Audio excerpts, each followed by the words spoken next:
많아요. 그러니까 처음에 자잘한 싸움으로 시작됐다가 나중에 정말 큰 싸움으로 맞아요. 되는 경우가 관리실에다 많으니까. 얘기해야 돼요. 그럴 때는 사실은 중간에 누가 있는 게 직접 가지 말고 관리실에 가서 얘기를 해서 중간에 누가 삼자가 껴서 얘기를 해줘야지 서로 마주보고 얘기하면 아, 점잖게 얘기해야지 했다가도 맞아. 감정이 꼭 상하게 돼. 그러니까요. 이 변호사님들 나오셔서 좀 죄송하긴 하지만 웬만하면 우리가 소송까지는 안 가요. 아, 에어컨 때문에 고민이 한두 가지가 아닌데 우리 어머니들 중에 이웃 간에 이렇게 좀 의상하신 네. 거 에어컨 때문에 고민이신 분 계세요? 아, 저기 계시네. 예, 예. 저는 제 위층에서 그 응축수가 흘러가지고 그 천장이랑 벽이랑 이렇게 닫혀져가지고 곰팡이가 피고 그랬는데요.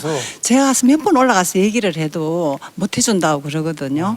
그래 이럴 경우에는 어떻게 해야 되나요? 진짜 궁금하다. 그런 경우에는 당연히 이제 손해배상 청구를 해서 인정을 받을 수가 있는데요. 누수가 만약에 발생했다라고 하면 가장 먼저 파악을 하셔야 되는 게 아까 에어컨 때문이라고 말씀을 하셨지만 의외로 다른 곳에서 누수가 발생하는 경우도 적지가 않아요. 맞아요. 그래서 누수가 발생했다라고 하면 이게 정말 에어컨 때문인지 아니면 뭐 다른 기계 때문인지 먼저 확인하시는 게 첫 번째일 것 같고요.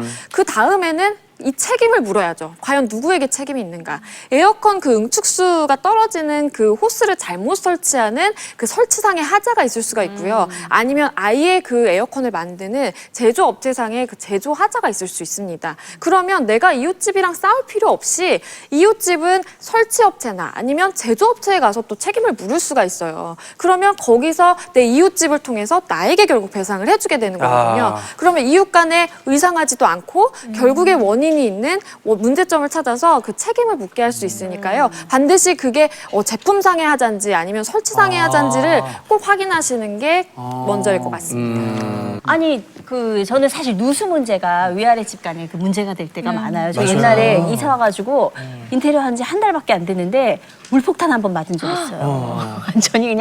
완전히 다 새가지고 그래갖고서는 뭐 도배랑 뭐 할 수 없이 뭐 위에 가서 말해서 다 해주기는 했는데 사실은 마룻바닥도 물이 뱄는데 그 마루까지 뜯어내면 아주 대공사잖아요. 근데 마루는 참고 넘어갔어. 근데 그게 살다 보니까 1년이 지나고 2년이 지나니까 막 들뜨기 시작하는데 그걸 이제 와서 해달라고 하기가 뭐해서 그냥 볼 때마다 속상한데 그 참고 살았던 그 기억이 있어요. 그렇긴 한데요. 사실 그 문제가 발생했을 때 우리가 보통은 알잖아요. 위에 집에서 물이 내려왔으니까 이건 위에 집에 책임을 물어야 된다라고 알고는 있는데 과연 그 배상 책임이 어디까지인지를 나도 모르고 이웃집도 몰라요. 그게 그렇더라고요. 그런데 실제 판례를 보면요. 관련된 손해에 대해서 책임을 일단은 인정을 하고 있습니다. 그거를 과도하게 내가 청구해서 이 김에 한번 인테리어 싹 바꿔보자 해가지고 막 다 뜯으면 안 되겠지만 말씀하신 것처럼 그게 결국에는 물이 누수가 돼서 바닥까지 그게 침수가 될 정도의 상황이라고 한다면 그 바닥까지 사실 책임을 물을 수가 있거든요. 그래서 그 과연 책임 범위가 어딘지 윗집과도 한번 보시고 내가 스스로도 한번 보시는 1년 게 지나서 해도 돼요? 가능합니다.